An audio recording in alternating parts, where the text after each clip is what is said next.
நாங்கள் வந்து ஒரு வில்லேஜில் சாதாரணமாக இருந்தோம். இப்போ ஒரு கமிஷனர். அவருக்கு அப்பா வந்து அவரோட குறிக்கோள் என்னன்னு சொன்னால், எங்களுக்கு சொன்னது ஒரே ஒரு வார்த்தை என்னென்னா, வி டோன்ட் ஹவ் ப்ராப்பர்ட்டி.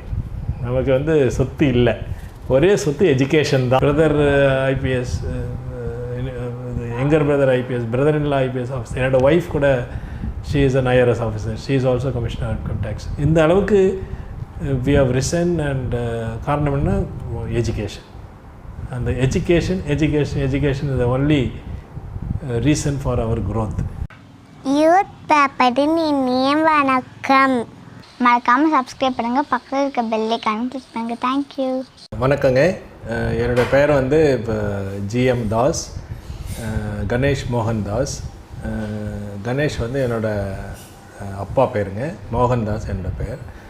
நான் வந்து I belong to 1990 batch of Indian revenue service. 1990 பேட்சில் IRS ஆஃபீஸராக செலக்ட் ஆகிட்டு 90லேருந்து இப்போ 2021 வரைக்கும் இன்கம் டேக்ஸ் டிபார்ட்மெண்ட்டில் வேரியஸ் பொசிஷன்ஸில் I have been working. 2 years training முடித்து ட்ரைனிங் அப்புறம் 1991 I was posted as a assistant commissioner income tax in Bangalore. நான் எழுதுனது வந்து 1989 எக்ஸாம். அதுக்கப்புறம் ட்ரைனிங் முடிச்சுட்டு பெங்களூரில் அசிஸ்டன்ட் கமிஷனர் இன்கம் டேக்ஸாக போஸ்ட் ஆகிட்டு இருந்தேன். அதுக்கப்புறம் மேங்களூர், நாக்பூர், பாம்பே, சென்னை, டிஃப்ரெண்ட் பிளேசஸில் டிஃப்ரெண்ட் கெப்பாசிட்டியில் ஒர்க் பண்ணியிருக்கேன்.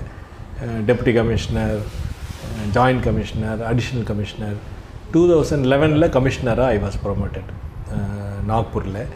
பிறகு பாம்பேயில் கமிஷனராக இருந்துட்டு, பிறகு சென்னையில் கமிஷனர் அப்பீல்ஸு, கமிஷனர் எக்ஸம்ஷன்ஸ். இப்போ வந்து additional director general vigilance south, அதாவது சவுத் இந்தியா ஃபுல்லாக தமிழ்நாடு, பாண்டிச்சேரி, கேரளா, கர்நாடகா, ஆந்திரா, தெலுங்கானா, கோவா, இந்த ஸ்டேட்லெல்லாம் additional director general vigilance south அந்த போஸ்ட்டில் இப்போ இருக்கிறேன்.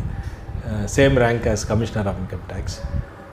நான் வந்து இந்த பொசிஷனுக்கு வந்தது வந்து எப்படி அப்படின்ட்டு நீங்கள் கேட்டிங்கன்னா, நான் வந்து படித்தது, வளர்ந்தது, பிறந்தது ஒரு வில்லேஜுங்க. அந்த வில்லேஜ் பேர் வந்து சங்காட்டூர் அப்படின்னு சொன்னால் ஒரு செழுமையான காடு அப்படிங்கிற அர்த்தமாகும். அப்படி ஒரு சின்ன வில்லேஜ் அது. அந்த பாப்புலேஷன் வந்து ஒரு 2000 பீப்புள் தான் இருப்பாங்க, அது கீழே தான் இருக்கும். அந்த வில்லேஜில் வந்து நான் பிறந்தது, படித்தது. எங்கள் வில்லேஜில் வந்து ஸ்கூல் வந்து 8th standard வரைக்கும் தான் இருக்குது. 8th standardக்கு மேலே படிக்கணுன்னா பக்கத்து டவுனுக்கு போகணும். பக்கத்தில் வந்து செய்யூர் அப்படின்னு சொல்லிட்டு ஒரு டவுனுங்க. செய்யூர் நீங்கள் கேள்விப்பட்டிருப்பீங்க. அங்கே தான் வந்து ஹைஸ்கூல் இருக்குது. எங்கள் ஹைஸ்கூல் வந்து செய்யூர் வந்து 5 kilometers டிஸ்டன்ஸ். நான் எப்படி ஸ்கூல் போவேன்னா பை வாக்கிங் ஒன்லி. நான் நடந்து தான் போவேன். 5 kilometer நடப்பேன். காலையில் வந்து 8 o'clock வீட்டிலேருந்து ஆரம்பிச்சிட்டோம்னா ஒரு 9:15க்கு 1 hour 15 minutes 5 kilometers use to walk போயிடுவோம். பிஃபோர் 9:30க்கே ஸ்கூல் ஆரம்பிக்கும். அதே போல் வந்து ஈவினிங் வந்து ஸ்கூல் முடிஞ்சதும் we will come on foot home back. So அந்த டிஃபிகல்ட்டி இருந்ததுங்க. நடந்து தாங்க நாங்கள் படித்தோம். 10 kilometers எவ்ரிடே. பஸ் இருந்தது, பட் somehow அப்பா வந்து at a difficulty maybe, so I have to go by walk. Bus maybe 10 பைசா 15 பைசா அது மாதிரி தான் இருக்கும். அப்போ அதிக கஷ்டம் சார், 10 காசு டிக்கெட் எடுக்க கஷ்டம். Because my brothers are studying, no, so my focus was for them. இப்போ நீங்கள் நடந்து போகலாம், தட் இஸ் நத்திங் பிக். அப்பாவுக்கு வந்து எல்லோரையும் ஒரே டைமில் படிக்க வைக்கிறது had a difficulty. We could not. நான் வந்து ஹைஸ்கூலில் படிக்கும்போது என்னோடய எல்டர் பிரதர்ஸ் வந்து காலேஜ் படிக்கிறாங்க. அவங்க வந்து என்னோடய ஃபஸ்ட்டு பிரதர் வந்து என்ஜினியரிங் அண்ணா யூனிவர்சிட்டியில் படிச்சுட்டு இருந்தார். செகண்ட் பிரதர் வந்து பிஎஸ்சி தியாகராஜா காலேஜில் படிச்சுட்ருக்கார். என்னோடய தேர்ட் பிரதர் வந்து அப்போ வந்து பியூசி படிக்கிறார். அப்போ நான் வந்து ஸ்கூல் போகிறேன். என்னோடய தம்பி அவரும் ஸ்கூல் படிக்கிறாங்க. என்னோடய எல்டர் ஒரு சிஸ்டர், என்னோடய இமிடியேட் யங்கர் எனக்கு ஒரு சிஸ்டர். இப்போ எல்லோரையும் படிக்க வைக்கும் பொழுது my father must have had a very tough time. அதே போல் என்னோடய ஃபஸ்ட் பிரதர் வந்து காலேஜ் முடிச்சதும் ஐஏஎம்மில் அவருக்கு சீட்டு கிடச்சது, இந்தியன் இன்ஸ்டியூட் ஆஃப் மேனேஜ்மெண்ட்டில். After doing is BE from Anna university, he got a seat in Indian institute of management, Calcutta. உங்களுக்கு தெரியும், ஐஏஎம் வந்து premier institute, one of the IIT IIM தான் டாப் இந்தியாவில். ஐஏஎம்மில் கல்கட்டா வந்து one of the best management schools, அதில் அவருக்கு சீட்டு கிடச்சிது. But my father did not sent. ஏன்னா அவருக்கு அங்கே அட்மிட் பண்ணுறதுக்கு அந்த ஃபீஸ் மணி இல்லை. 450 rupees or 500 rupees was the fees. அது வந்து அப்போ இல்லைங்க. இப்போ school college okay, my father was able to manage. அது கூட ஃபஸ்ட்டு போத் சன்ஸ் வந்து ஒரே டைமில் அவரால் படிக்க வைக்க முடியல. So he has to stop is second son. Only first son படிச்சுட்டு வச்சார். கஷ்டமாக இருக்குங்களா சார்? ஒரு அண்ணா வந்து வீட்டில் வந்து படிக்காமல் இருக்காரு, இவ்வளோ டேலண்ட் இருந்தால் அப்படிங்கிறது ரொம்ப கொஞ்சம் ஃபேமிலிக்கு ரொம்ப ஓகே. அதனால் சஃபர்லாம் ஆகலை, ஐயோ எப்படி ஆகிப்போச்சு அப்படி போச்சு, ஓகே இல்லை next move for the next. இது அவ்வளோதான். அந்த 1 yearல my brother did lot of work. அவர் வந்து என்ன செய்வார்னு சொன்னால், அவங்க போய்ட்டு கரும்புலாம் வெட்டியிருக்காங்க. கரும்பு வெட்டுவாங்க இல்லைங்களா, ஆஸ் அ கான்ட்ராக்ட் ஒர்க்கர். அவங்க வந்து ஒரு சுகர் கேன் ஃபீல்டு இருக்குன்னா அந்த சுகர் கேன் ஓனர்கிட்ட கான்ட்ராக்ட் போட்டுட்டு அந்த கரும்பு வெட்டி கொடுத்து then they will get money. My brother has done it. அவர் வந்து இந்த வெள்ளம் பண்ணியிருக்காரு. ஊரில் ஆமாம் ஊரில் போய்ட்டு கிணறுலாம் தோண்டுவாங்க ஆஸ் அ யூத். ஸோ அந்த மணி வரும். ஸோ இதை மாதிரி ஒர்க்லாம் கூட அவர் பண்ணியிருக்காரு. BSc முடிச்சுட்டு அதுக்கப்புறம் MSc பண்ணி அதுக்கப்புறம் வந்து அவர் ஒரு டெப்யூட்டி சூப்பரண்ட் ஆஃப் போலீஸாக தமிழ்நாடு கவர்மெண்ட்டில் ஜாயின் பண்ணி ரோஸ் IPS வாங்கி தென் IGயாக இருந்து ரிட்டையர் ஆகிருக்காரு. So it's not that my father was a teacher, he can afford that, but at the same time my other brothers are study. ஒரு 6 பசங்க இருந்தது. ஆமாம். So he has to balance everybody. One son he stopped from school, காலேஜுக்கு படிக்க வைக்க நிறுத்தியிருக்கார் இல்லையா, இன்னொரு சன்னை படிக்க வைக்கிறார். ஸோ ஒரு ஸ்கூல் போகும்போது ஹி கோஸ். அப்போ டீச்சர்ஸ்க்கு ஒரு சம்பளம் கிடையாது சார்? ரொம்ப அவருக்கு எவ்வளோ சம்பளம் இருந்திருக்கும், maybe 200 rupees something like that. I don't remember exactly. அவ்வளோதான் இருக்கும். அந்த 200 rupeesல தான் நீங்கள் எல்லாத்தையும் மேனேஜ் பண்ணணும். அப்போ காலேஜஸ் ஃபீஸ் இப்போ இருக்கிற மாதிரி அதெல்லாம் அவர் பண்ணியிருக்கார். ஆனால் 10th நான் ஸ்கூல் ஃபஸ்ட்டு வந்தேன். ஸ்கூல் ஃபஸ்ட்டு வந்ததுனால என்னோடய அப்பா என்ன சொன்னார், நீ ஸ்கூல் ஃபஸ்ட்டு வந்தால் உனக்கு பைசைக்கிள் வாங்கி தரேன்னு சொல்லியிருந்தார். ஸோ அதே போலவே அவர் வந்து எனக்கு ஃபஸ்ட்டு வந்ததுனால ஸ்கூல் ஃபஸ்ட்டு வந்ததுனால பைசைக்கிள் வாங்கி கொடுத்தார். So next 2 years +1 +2 I use to go by bicycle. அந்த அப்போல்லாம் வந்து விளக்கில் படிக்கிறது தான். We did not have electricity. எங்கள் ஊரில் எலக்ட்ரிசிட்டி கிடையாது. நாங்கள் படிக்கும் பொழுதுலாம் ஸ்ட்ரீட்டில் தான் எலக்ட்ரிசிட்டி இருக்கும், வீட்டில் எலக்ட்ரிசிட்டி கிடையாது, வீட்டில் கரண்ட் கிடையாது. ஆமாம், இந்த விளக்கில் தான் படிப்பாங்க. ஏன்னா அண்ணன் படித்தது நான் படித்ததெல்லாம் கூட விளக்கு தான். Sometimes we use to go and study இந்த ஸ்ட்ரீட் லைட் ஆல்சோ. நான் இருக்கும்போதெல்லாம் ஸ்கூல்லாம் கூட. நீங்களும் ஸ்ட்ரீட்டில் படிச்சிருக்கீங்க? ஆமாம், எஸ் ஸ்ட்ரீட்லலாம் படிச்சிருக்கோம். அப்படி தான் படிப்போம். வேறு இப்போ 10th வரைக்கும் எங்களுக்கு அந்த ஃபெசிலிட்டி இல்லை. எங்கள் வீட்டுக்கு கரண்ட் வரல. அப்போ 1 or 2 houses எலக்ட்ரிசிட்டி வந்தது. ஆக்சுவலாக நான் வந்து 10th +2 படிக்கும் பொழுது அங்கே இன்னொரு வீட்டில் போய் படிப்பேன். அவங்க வீட்டில் மட்டும் எலக்ட்ரிசிட்டி இருக்கும், எங்கள் வீட்டில் இல்லை. அவங்க ஒரே ஒரு டிவி வச்சுருப்பாங்க. அங்கே போய்ட்டு அவங்க பர்மிட் பண்ணுவாங்க. எங்கள் அம்மா will be sitting when we study in the night. She use to be sitting next to us. அவங்க ஒன்றும் படிக்கலை, எங்கள் அப்பா படிச்சிருக்காரு, எங்கள் அம்மா படிக்கலை. ஆனால் அந்த எஜுகேஷனோட இம்பார்ட்டன்ஸ் தெரிஞ்சவங்க அவங்க. என்னோடய அண்ணன் இந்த விளக்கில் படிக்கும்பொழுது, கெரோசின் விளக்கு இல்லைங்களா, அப்படியே தூங்கிட்டார். தூங்கும்பொழுது அந்த முடி வந்து விளக்கில் வந்து எரிஞ்சிருச்சு, தலை பற்றிச்சு. ஆனால் எங்கள் அம்மா உடனே அவங்க பக்கத்தில் உட்காந்துட்டு இருந்ததுனால கொஞ்சம் அவங்க கவனிக்கலை, உட்காந்துருந்தாங்க. இப்போ முடி பார்த்து தான் உடனே கையை இதெல்லாம் வச்சு அணைச்சிட்டாங்க. ஸோ சப்போஸ் அவங்க வந்து தூங்கிட்டு இருந்தாங்கன்னு வச்சுங்க, தூரமாக இருந்தாங்கன்னு வச்சுங்க, that would have been serious damage for him. So அப்படி தான் படித்ததெல்லாம். அதுக்கப்புறம் +2லேயே நான் ஃபஸ்ட்டு வந்துட்டேன் அந்த ஸ்கூலில். அதுக்கப்புறம் வந்து பாட்டனியில் கூட டிஸ்ட்ரிக்ட் ஃபஸ்ட்டு எனக்கு ஒரு ஸ்காலர்ஷிப் கூட கொடுத்துருந்தாங்க, டிஸ்ட்ரிக்ட் ஃபஸ்ட்டு வந்ததுனால. பிறகு I joined as BBSc, the bachelor of veterinary science, Madras veterinary காலேஜில் வெட்டினரி படிக்கிறதுக்கு எனக்கு அழைப்பு வந்தது. வெட்டினரி முடித்த பிறகு 5 years கோர்ஸுங்க அது, லைக் MBBS 5 years. அது முடித்த பிறகு திருமருகல்னு ஒரு ஊர், தஞ்சாவூர் டிஸ்ட்ரிக்ட், அங்கே தான் நான் வெட்டினரி டாக்டராக ஐ வாஸ் அப்பாயிண்டட். ஃபாதர் வந்து டீச்சர். அவர் வந்து எங்கள் வில்லேஜ்லேயும் பக்கத்து வில்லேஜஸ்லேயும் டீச்சராக இருந்தார். அவர் வந்து ஒரு வில்லேஜில் பிறந்து வளர்ந்து first time degree holder in our village. அவர் வந்து பிஏ படித்தார். ஆனால் பிஏ வந்து கரஸ்பாண்டன்ஸ் தான் படித்தார், காலேஜ் போயிட்டு படிக்கலை. ஃபஸ்ட்டு அவர் வந்து 8th ஸ்டாண்டர்ட் முடிச்சது டீச்சர் ஆகிட்டார். அதுக்கு பிறகு 9th standard, 10th standard, 11th standard, PUC, degree வரைக்கும் டீச்சராக இருந்துட்டு அவர் எழுதினாருங்க. First time degree holder. அவரே வந்து ஒரு கிரேட் எக்ஸாம்பிள். அவங்க அப்பா, எங்கள் தாத்தா வந்து ஒரு என்ன சொல்கிறது, கூலி வேலை செய்தவர் தான். அவருக்கு அப்பா வந்து அவரோட குறிக்கோள் என்னன்னு சொன்னால், எங்களுக்கு சொன்னது ஒரே ஒரு வார்த்தை என்னென்னா, வி டோன்ட் ஹவ் ப்ராப்பர்ட்டி, நமக்கு வந்து சொத்து இல்லை, ஒரே சொத்து எஜுகேஷன் தான். So only if you study then you can improve your status. அந்த ஒரு வார்த்தை தான் நமக்கு எஜுகேஷனுங்கிறத இம்பார்ட்டன்ஸ் தெரிஞ்சுது. அந்த நாங்கள் ஃபேமிலி அப்படி பார்க்கும்பொழுது எங்கள் ஃபேமிலி வந்து 6 brothers, 2 sisters. My first brother retired as chief engineer, my second brother retired as IG of police, my third brother retired as general manager, industries department. Then of course my elder sister did not study for family reasons to support us. Then myself, I am now serving as commissioner income tax. Next my sister, she also studied engineering and her husband is 91 batch IPS and he is my friend and he is additional director general of police in Ranchi, that is Jharkhand state. And after my sister, my younger brother Mr. Babu, AG Babu, he is joint commissioner of police South Madras. Then last my brother is Thurai and he is an advocate. So நாங்கள் எல்லாம் படித்தது அந்த village தான்.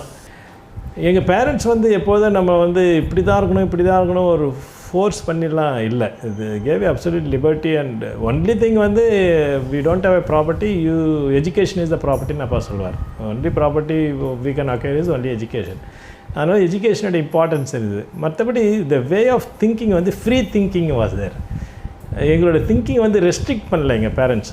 ஒரு particular பேட்டர்ன்லேயோ ஒரு பிலீஃப்லேயோ இப்படி தான் இருக்கணுன்றது சொல்ல. அதனால் அந்த ஃப்ரீ திங்கிங் வந்து இருந்தது. ஒரு கொஸ்டின் பண்ணுறது, ஒரு லாஜிக்கலாக அனலைஸ் பண்ணுறது, ஒரு ஆன்சர் சீக் பண்ணுறது, அந்த ஒரிஜினல் திங்கிங்னு சொல்கிறோம் இல்லைங்களா.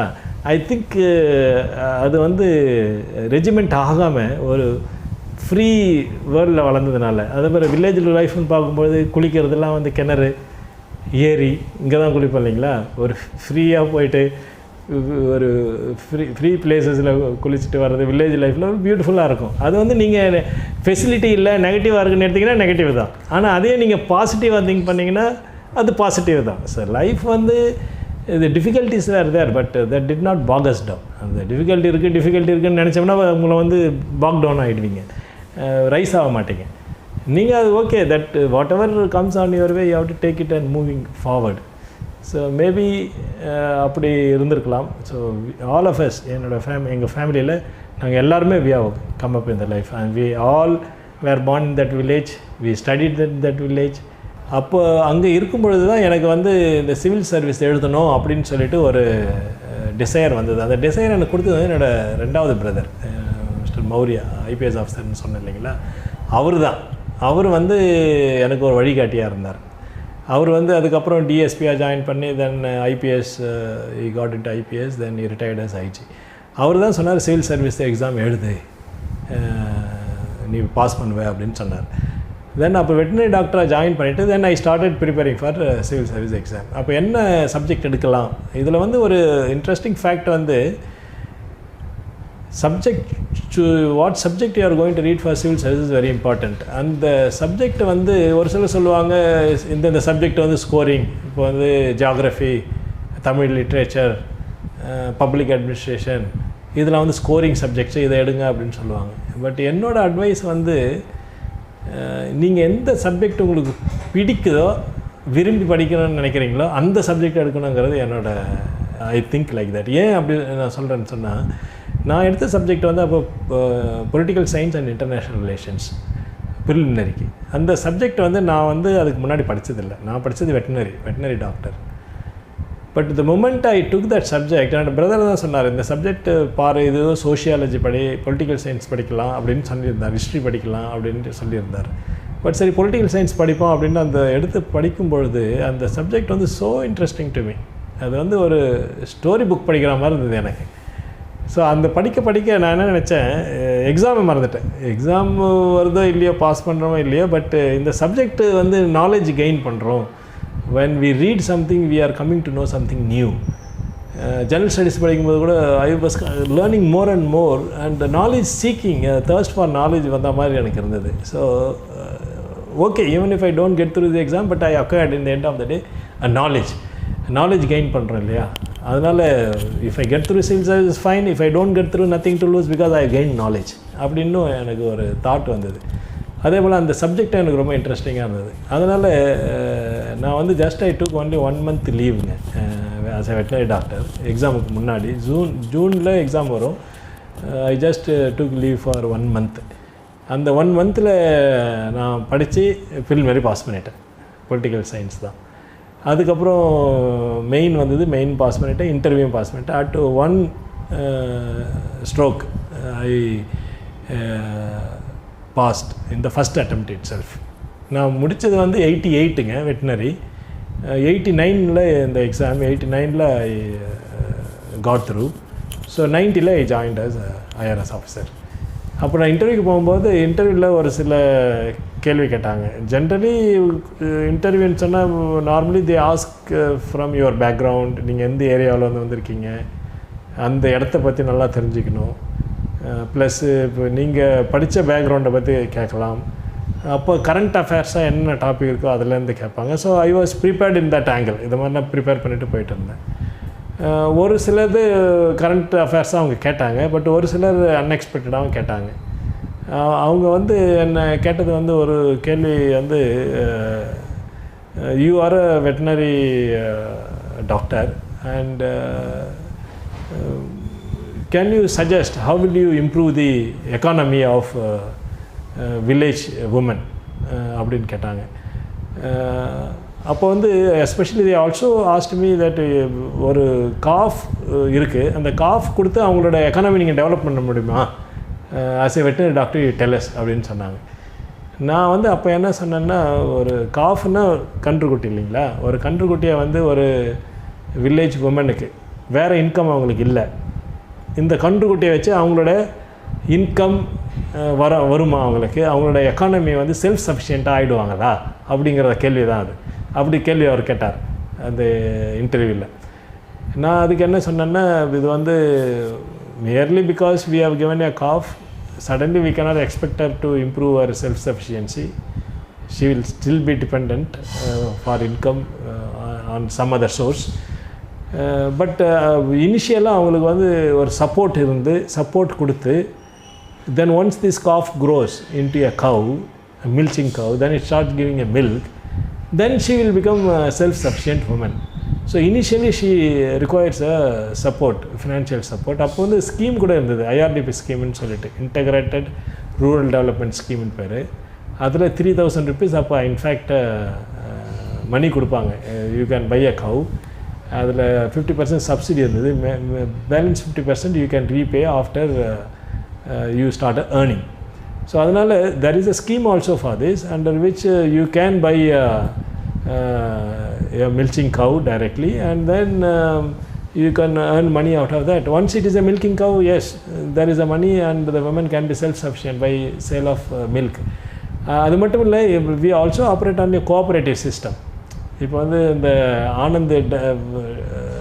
ஆனந்த்னு கேள்விப்பட்டிருக்கோம் குஜராத்தில், அங்கே தான் டாக்டர் வர்கீஸ் குரியன் இந்த ப்ராஜெக்ட் ஆரம்பித்தார், கோஆப்ரேட்டிவ். இப்போ வந்து மில்க் வந்து வில்லேஜாக வந்து அந்த மில்கை கலெக்ட் பண்ணிவிடுவாங்க, கோஆப்ரேட்டிவ் சிஸ்டம். அந்த மில்க்கு தான் சப்ளை ஆகுது நம்ம சிட்டிஸ்லாம். ஸோ அது வந்து செல்ஃப் சஃபிஷியண்ட்டாக இருக்குங்கிறது என்னோடய argument at that time I told. அவங்க இன்னொரு கேள்வி கூட கேட்டாங்க, அதாவது India Pakistan how will you resolve the disputes? There is a constant dispute is there between India and Pakistan. How shall we resolve the dispute? Whether war is one of the mechanisms to resolve the disputes அப்படின்னு கேட்டாங்க. நான் என்ன சொன்னேன், war may be a solution, வார் வந்து ஒரு டிஸ்பியூட்டுக்கு solution. வாரில் யார் win பண்ணுறாங்களோ அவங்க position will be run over, அவ்வளோதான். Their position will be there. Defeat ஆனவங்க அவ்வளோதான், they lost the war. But that is not a solution between India and Pakistan. இப்போ வந்து வார் வந்து ஒரு செகண்ட் வேர்ல்டு வாரோ தேர்ட் வேர்ல்டு வாரோ, you completely occupied another country and then put your systems there. But such a thing is not possible. To occupying another country is impossible in today's war. That too a country like India and Pakistan. So அதனால் நான் என்ன சொன்னது, war is not a solution for India and Pakistan. It is a continuous dialogue India should have with Pakistan in a peaceful manner. Through dialogue and talks only we have to resolve our disputes. அப்படி சொன்னேன். ஆக்சுவலாக இன்னொரு வந்து இந்த இன்டர்வியூஸ்லாம் another important thing is your answer has to be in accordance with the government policies. It should not be opposing the government policies at any particular point of time. அப்போ கூட அவங்க ஒரு கேள்வி கூட அபவுட் ஸ்ரீலங்கன் இஷ்யூ பற்றி கேட்டாங்க. அப்போ வந்து எல்டிடிஇ இருந்தாங்க. அப்போ வந்து ஒரு பர்டிகுலர் இன்சிடெண்ட்டில் some LTTE people were captured by IPKF, Indian Peacekeeping Force, and they committed suicide. அப்போ அந்த வந்து hot topic இருந்தது. They asked me some questions about that.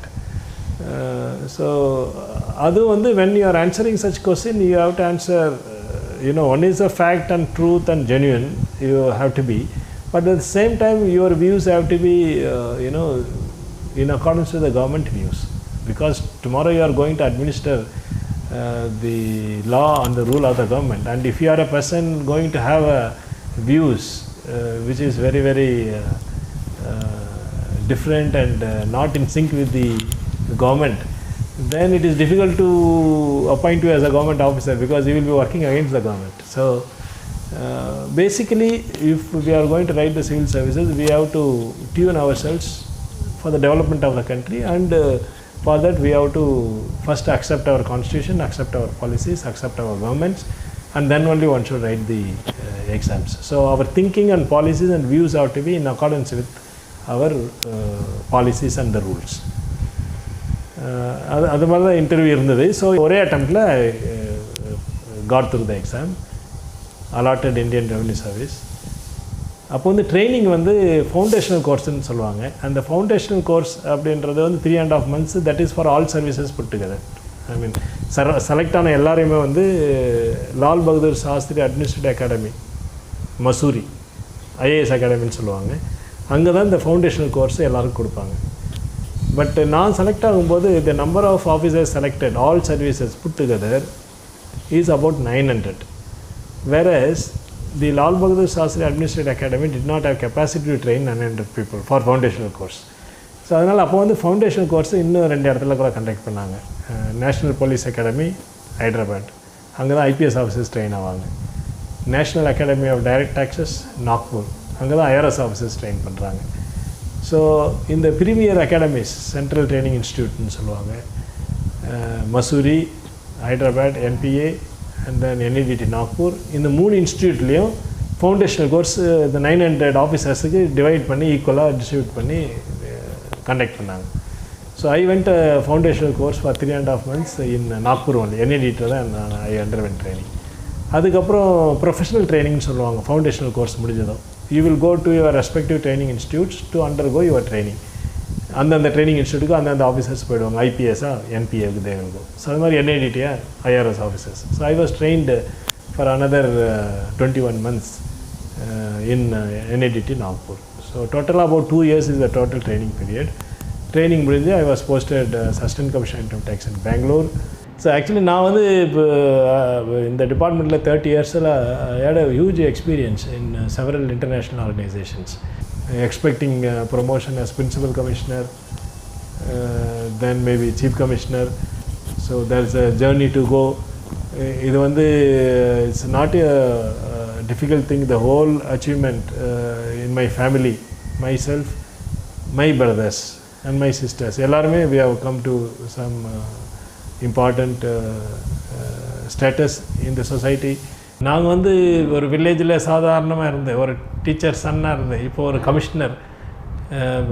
Brother IPS, younger brother IPS, brother-in-law IPS officer. என்னோட wife கூட she is an IRS officer, she is also commissioner of income tax. இந்த அளவுக்கு we have risen and காரணம் என்ன, education. அந்த education is the only reason for our growth. அது நீங்கள் எங்கே பிறந்தீங்க, எங்கே இருக்கீங்கிறதெல்லாம் டஸ் நாட் மேட்டர். உங்களுக்கு அந்த ஜீல் இருந்ததுன்னா, அந்த ஒரு பண்ணி ஆகணும் அப்படின்னு வருது, ஆட்டோமேட்டிக்காக இதெல்லாம் வரும். இந்த டிஃபிகல்ட்டிலாம் வழியில் தகடுபடி ஆகிடும். நீங்கள் என்ன டிஃபிகல்ட்டியாக இருந்தாலும் நமக்கு அந்த சீல் அது இருந்தால் இந்த வருகின்ற கஷ்டங்கள் எல்லாம் முறியடிக்கப்படும். ஸோ அதனால் எல்லாருமே வந்து நான் ரொம்ப கஷ்டப்படுறேன், நான் ரொம்ப ஏழையாக இருக்கேன், நான் ஃபெசிலிட்டியே இல்லை அப்படியே சொல்லிக்கிட்டு இருந்து பிரயோஜனம் இல்லை. ஏன்னா அப்படி சொல்லிட்டு தான் அப்படி தான் சொல்லிக்கிட்டே இருப்போம். Growth will never come. அந்த டிஃபிகல்ட்டிலாம் எதிர்த்து முன்னேறி வருவது தான் வாழ்க்கை. ஸோ இப்போ அதுக்கு எக்ஸாம்பிளாக I can say my family is there. Small village, no education facility, நடந்து படித்தது, சைக்கிளில் போயிட்டு படித்தது, 10 kilometers அப் அண்ட் டவுன், எல்லோரும் ஒரே டைமில் படித்தது, டிஃபிகல்ட்டிஸ், இதெல்லாம் கடந்து தான் தமிழ் மீடியம், இதெல்லாம் கடந்து தான் நீங்கள் டெவலப் ஆகி வரீங்க. So everybody can do this. It's not a difficult thing as long as you have a single goal and focus in studying. நல்லா படிச்சிங்கன்னா வாழ்க்கையில் நல்லா முன்னேறலாம். நன்றி, வணக்கம்.